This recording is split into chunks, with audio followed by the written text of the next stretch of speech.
แล้วก็เก็บไปเลยเก็บขาครู200 บาทมีกำไรข้อมือ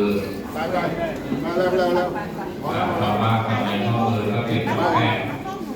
กำไรปีกเดินประมาณ2 กิโลไหวไหมเดินกลับมาที่ต่างเดิน2 กิโลไหวป่ะเดี๋ยวไปลูก เ